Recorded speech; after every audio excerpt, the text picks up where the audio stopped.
గాను అన్ని ఏర్పాట్లు కూడా చేయడం అనేది జరిగినది. ఇది 1/10/26 నాటికి ఎవరైతే ఓటర్గా ఆఫీసర్లకు శిక్షణ ఇవ్వడము,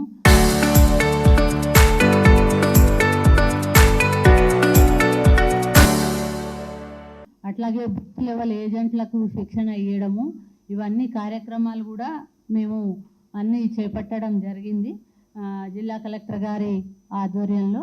అట్లాగే ఇంటింటి survey booth level officers 25/6 additional collector గారు మాట్లాడిన దానికి జస్ట్ యాడింగ్ ఆన్ నేను చెప్పదలుచుకుంది ఏంటంటే, మనకి టోటల్ 795 పోలింగ్ స్టేషన్స్ ఉన్నాయి వరంగల్ జిల్లాలో 3 అసెంబ్లీ కాన్స్టిట్యుయెన్సీస్కి సంబంధించి. దీంట్లో ఆల్మోస్ట్ 7,80,000 మంది ఓటర్లు ఉన్నారు, మహిళలు పురుషులు ఇద్దరిని కలుపుకొని. సో వీళ్ళందరినీ మనము ఈ స్పెషల్ ఇంటెన్సివ్ రివిజన్లో మనము ఈ సవరణ అనేది ఏదైతే ఉందో ఇది టేకప్ చేయబోతున్నాము 25వ తారీఖు నుంచి. మీ ద్వారా పబ్లిక్కి మనము ఎక్కువ పబ్లిసిటీ అనేది చాలా అవసరము, బికాస్ ఓట్ అనేది మన హక్కు. సో దీనిని ప్రతి ఒక్కళ్ళు ఈ అవకాశాన్ని అందిపుచ్చుకొని ఏదైతే ప్రక్రియలో వాళ్ళ ఓట్ అనేది ఉండడానికి వాళ్ళు కంప్లీట్గా చర్యలు తీసుకోవాలి. ఇందులో ఏవైతే మన డాక్యుమెంటేషన్ పార్ట్స్ ఉన్నాయో దాంట్లో మనకి కాస్ట్ సర్టిఫికేట్స్ కానీ లేకపోతే బర్త్ సర్టిఫికేట్స్ ఇవి ఇప్పుడు సడన్గా మనకి ఇష్యూయెన్స్ జరిగే ఇష్యూస్ రావచ్చు. సో దీనికి అడిక్వేట్ మీ సేవా సెంటర్స్ అండ్ ఆర్డీఓస్ అండ్ తహసీల్దార్స్ని మనము వాళ్ళకి ఓరియంటేషన్ ఇచ్చి ప్రిపేర్డ్గా ఉంచడం జరిగింది. జస్ట్ ఇన్ కేస్ ఎవరైనా సిటిజన్ ఆ క్షణంలో ఇబ్బంది పడకుండా అహెడ్ ఆఫ్ టైం వాళ్ళు ఈ సర్టిఫికేట్స్ తీసుకోవాలి అనేది ఒకటి, ఇన్ కేస్ వాళ్ళు ఇప్పటి వరకు తీసుకోకపోయి ఉంటే.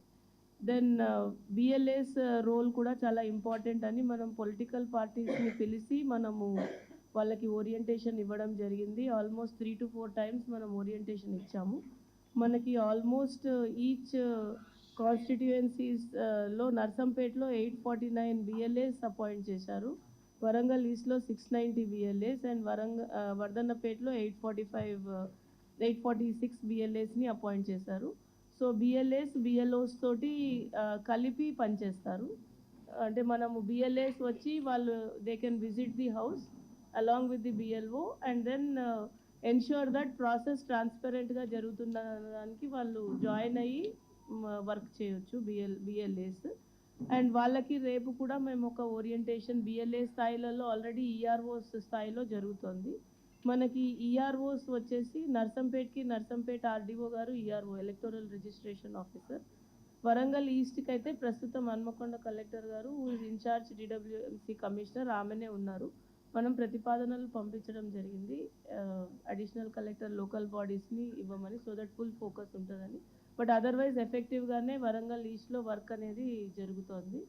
దెన్ వర్ధన్నపేట్ కాన్స్టిట్యుయెన్సీకి వరంగల్ ఆర్డీఓ గారు ఈఆర్ఓ లాగా వ్యవహరిస్తారు.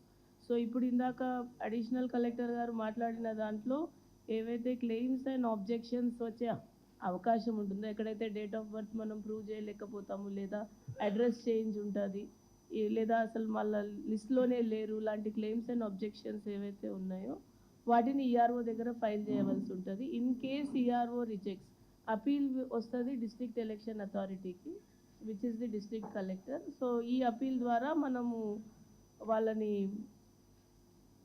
రిజాల్వ్ చేయొచ్చు. మనకి ఎలక్టోరల్ ప్రాసెస్లో ఫామ్ 678 మీ అందరికీ ఐడియానే ఉంటుంది. ఈ ఫామ్స్ ద్వారా కొత్త ఓటర్లని నమోదు చేయడము, అంటే ఎవరైతే లేరో వాళ్ళని ఆ ప్రతిపాదికన యాడ్ చేయడము, వాళ్ళని సవరించేదానికి కొన్ని ఫామ్స్ ఉన్నాయి. ఒకవేళ డెత్ అండ్ డూప్లికేట్ కేసెస్ ఉంటే కూడా వాటిని కూడా సవరించే విధంగా ఈ అపీల్లో మనము ప్రజలందరూ కూడా వీటిని యూటిలైజ్ చేసుకోవచ్చు. సో మీ ద్వారా మేము ఎక్కువ పబ్లిసిటీ ప్రజల వరకు వెళ్తే చైతన్యం కలిగి ప్రతి ఒక్కళ్ళు ఎవరైతే బిఎల్ఓస్ ఇంటికి వెళ్ళినప్పుడు వాళ్ళు అవైలబుల్గా ఉంటూ వాళ్ళ యొక్క డాక్యుమెంట్స్ని ప్రజెంట్ చేస్తే ఈ ఎక్సర్సైజ్ అనేది స్మూత్గా జరుగుతుంది అనేది తెలియజేస్తూ ఈరోజు మీ అందరూ ఇక్కడ వచ్చినందుకు మరొకసారి ధన్యవాదాలు తెలియజేస్తున్నాను. ఇప్పుడు మీకు 31/7లో డ్రాఫ్ట్ ఎలక్టోరల్ రోల్ అనేది పబ్లిష్ అవుతుంది. అందులో మనం లేకపోయినా లేదా మనం వేరే దగ్గర చేసిన, లేకపోతే 2 దగ్గరలో ఉన్నాము, లేదా నా డేట్ ఆఫ్ బర్త్ తప్పు పడింది, ఇట్లా లేదా నేను డిఫరెంట్ పోలింగ్ స్టేషన్లో పడ్డా మా ఫ్యామిలీ నుంచి దూరంగా, ఇట్లాంటివన్నిటిని కూడా వాళ్ళు క్లెయిమ్స్ అండ్ అబ్జెక్షన్స్ కింద ఈ పీరియడ్లో చేసినాకనే ఫైనల్ లిస్ట్ అనేది పబ్లిష్ చేస్తారు.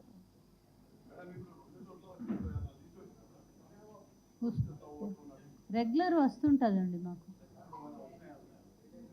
ఇప్పుడు ప్రస్తుతం అయితే ఇవ్వలేదు, కానీ ఎప్పుడు వస్తూనే ఉంటాయి మాకు ఎలక్షన్ కమిషన్. దానికి ఒక టర్మ్ పెట్టారు కదా, డెమోగ్రాఫిక్ సిమిలర్ ఎంట్రీస్ అని. సో దానిని వీళ్ళు ఆన్ ఫీల్డ్ వెరిఫికేషన్ చేసిన తర్వాత ఆప్షన్ తీసుకోవాలి. ఓటర్ని మనం తీయడానికి లేదు, నువ్వు అక్కడ ఉన్నావు కాబట్టి ఇక్కడ తీసేస్తా అనే దానికి లేదు. అవుతుంది, బికాజ్ మనం ఏం చేసినామని అంటే అహెడ్ ఆఫ్ టైం మనం డ్రాఫ్ట్ ఎక్సర్సైజ్ లాగా కొద్దిగా చేయడం జరిగింది మన సిఇఓ తెలంగాణ గారి ఆధ్వర్యంలో. మనం మ్యాపింగ్ అనేది అహెడ్ ముందే వెళ్ళి ఒక ప్రీ ఎక్సర్సైజ్ లాగా చేసుకొని ఉన్నారు. ఈ రోజు వరకు మనం 76% ఉన్నాం. అంటే మనకి కాన్స్టిట్యుయెన్సీ వైజ్ చూసుకుంటే 91% నర్సంపేట, వరంగల్ ఈస్ట్ వచ్చి 59%, వర్ధన్నపేట 80%. అంటే మనకు ఆల్రెడీ ఈ ఓటర్ దొరికిండు, ఇంతమంది దొరికారు. సో దీంట్లో కొన్ని అనామలీస్ ఉంటాయి, వాళ్ళ డేట్ ఆఫ్ బర్త్ తప్పుపడ్డం, పేర్లలో ఇప్పుడు ఎం ఉంటుంది, ఎం బదులు ఇంకొకటి ఏదో రాయాలి, మైలారం అని రాయాలి. మా ఇంటి పేరు మైలారం ఉంటుంది, కానీ నేను ఎం అని రాస్తాను ఇప్పుడు తీసుకున్నప్పుడు. సో అవి అనామలీస్ కిందికి ఉంటే అవి కూడా మనకి ట్రిగర్ చేస్తుంది సిస్టమ్. సో వాటిని కూడా మనం సవరించవచ్చు.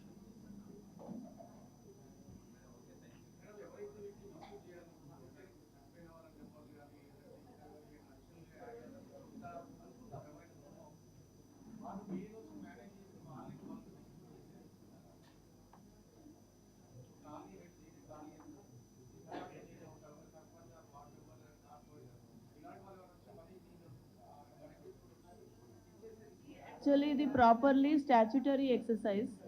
సో దీంట్లో ఏ పొరపాటు జరిగినా ఫస్ట్ ఎఫెక్ట్ అయ్యేది booth level officer, AERO, ERO followed by district election officer. So statutory ఎక్సర్సైజ్లో అథెంటిసిటీ ఎవరిది ఉంటుందో వాళ్ళ సంతకాలతో తీసుకున్నదే ఫైనల్ అవుతుంది, ఎవరో తీసుకొని వెళ్ళి చేశారు అనేది అయితే ఉండదు.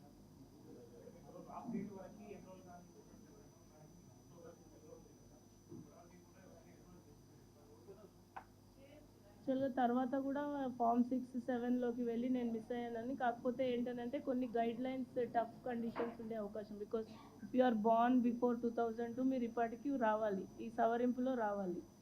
నిన్న మొన్న జాయిన్ అయ్యే ఓటర్స్కి అయితే మనకి ఫామ్ 6 ద్వారా వాళ్ళు ఎంటర్ అవుతారు, కానీ బట్ ఆ ముందుది మళ్ళీ government of India norms, election norms ఏముందో మనం చూడాలి. బెటర్ ఈ ఎక్సర్సైజ్ ద్వారానే అందరూ వచ్చేటట్టు మీరు తగు పబ్లిసిటీ ఇస్తే అందరూ జనాలు ఇది ప్రాపర్గా యూటిలైజ్ చేయాలి. అంటే ఈజీగా తీసుకుంటాం. మనకి ఎస్పెషల్లీ అర్బన్ ఏరియాస్లో అర్బన్ ఎపతి అనేది ఉంటుంది, వాళ్ళు ఓటు వేయడానికి కూడా మనకి కొన్నిసార్లు ఇంట్రెస్ట్ చూపెట్టని పరిస్థితి కనబడుతుంది కొన్ని ట్రెండ్స్ చూస్తే.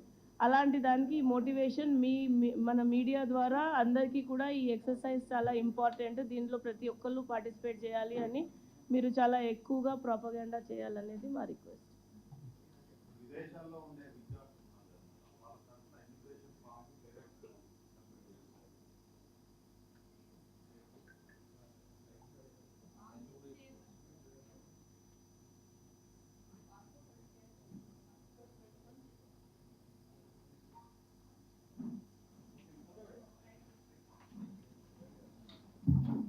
రెండు కంటే ముందు పుట్టినారు అనేది తెలుసుకోవాలంటే ఈసీఐ ఒక వెబ్సైట్ ఉన్నది, ఆ వెబ్సైట్కి వెళ్ళి వాళ్ళు ఉన్నారా లేదా అనేది చెక్ చేసుకొని ఇంటికి వచ్చినప్పుడు ఆ డాక్యుమెంట్ని కూడా మనకి ఇవ్వచ్చు.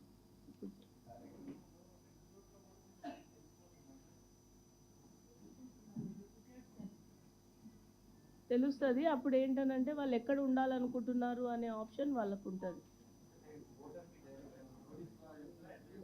ఇంటికి వెళ్ళినప్పుడు చెప్తారు కదా వాళ్ళకి, వాళ్ళు ఇప్పుడు వరంగల్లో ఉంది, నర్సంపేటలో ఉంది, బట్ వాళ్ళు నర్సంపేటలో పొలాలు ఉన్నాయి, వరంగల్లో ఇల్లు ఉంది అనుకుందాం, వాళ్ళు ఎక్కడ ఓటేయాలనుకుంటున్నారో అది వాళ్ళు నిర్ణయం తీసుకుంటారు.